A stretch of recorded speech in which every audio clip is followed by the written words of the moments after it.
তবে এখানে কি লেখা আছে বলতো? কোয়েল মামা। তোকে নিয়ে বাঁচবো আমি।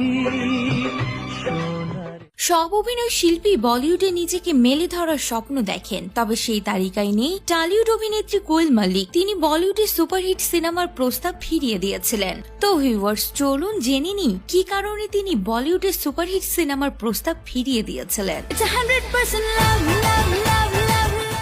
আজ কোয়েল মল্লিকের জন্মদিন। পছন্দের নায়িকাকে সবাই শুভেচ্ছায় ভরিয়ে দিচ্ছেন।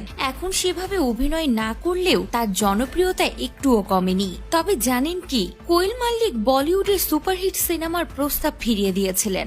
যেখানে সবাই মুখিয়ে থাকেন সিনেমা করার জন্য, সেখানে কোয়েল প্রস্তাব পেয়েও কেন ফিরিয়ে দিয়েছিলেন, এ প্রশ্ন আজও উকি দেয় অভিনেত্রী ভক্তদের মনে।